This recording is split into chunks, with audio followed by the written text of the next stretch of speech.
নমস্কার বন্ধুরা, চম্পার রান্নাঘরে আরও একটা নতুন রেসিপিতে সবাইকে স্বাগত জানাই। আমার আজকের রেসিপি পটল বাটা। যখন একঘেয়া পটল খেতে খেতে আর ভালো লাগে না, তখন কিন্তু এইভাবে পটল বাটার রেসিপিটা একবার ট্রাই করতে পারো। আশা করছি খুব ভালো লাগবে।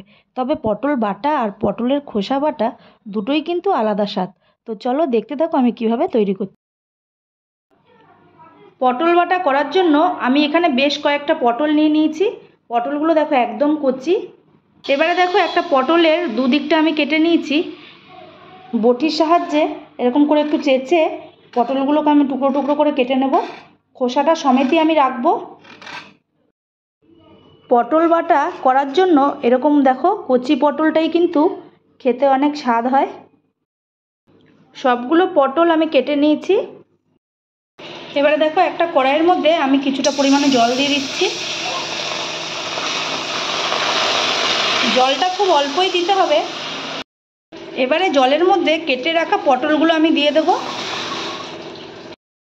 এবারে কিছুক্ষণ সময় নিয়ে পটলটাকে ভাপিয়ে নিতে হবে, যাতে পটলের সম্পূর্ণ জলটা খুব ভালোভাবে টেনে যায় আর পটলটাও খুব ভালোভাবে সেদ্ধ হয়ে যায়। কিছুক্ষণ পর আমি পটলগুলোকে একটু ওপর নিচ করে দিচ্ছি। পটলের সম্পূর্ণ জলটা দেখো একদম টেনে গেছে আর পটলগুলো বেশ ভালো সেদ্ধও হয়ে গেছে। এবার এটাকে ঠান্ডা করে মিক্সিতে বেটে নেব। পটলটা আমার বাটা হয়ে গেছে, দেখো কত সুন্দর হয়েছে। এবারে পটল বাটাটা করার জন্য আমি কড়াইতে তেল দিয়ে দিচ্ছি। এবারে তেলটা খুব ভালোভাবে গরম হয়ে গেছে। কয়েকটা শুকনো লঙ্কা আমি ফাটিয়ে দিয়ে দিয়েছি, আর দুটো শুকনো লঙ্কা আমি গোটা দিয়ে দিলাম।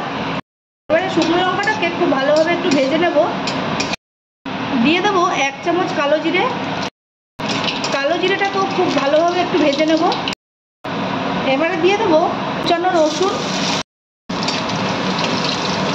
রসুনটা দিয়ে খুব ভালোভাবে নাড়িয়ে চাড়িয়ে একটু মিশিয়ে নেব।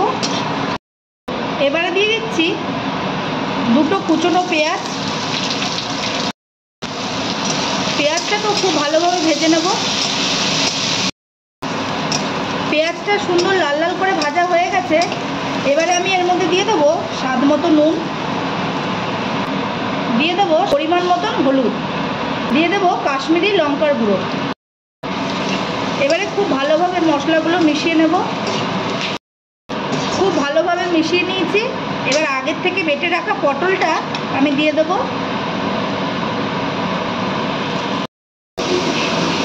এবারে পটলটা খুব ভালোভাবে মিশিয়ে নেব।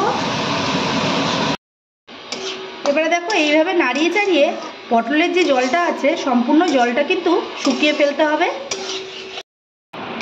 পটলটা অনেকটাই শুকনো শুকনো হয়ে এসছে। এবার এর মাঝখানে আমি দিয়ে দেবো স্বাদ মতো চিনি। এতে স্বাদটা আরও বেড়ে যাবে।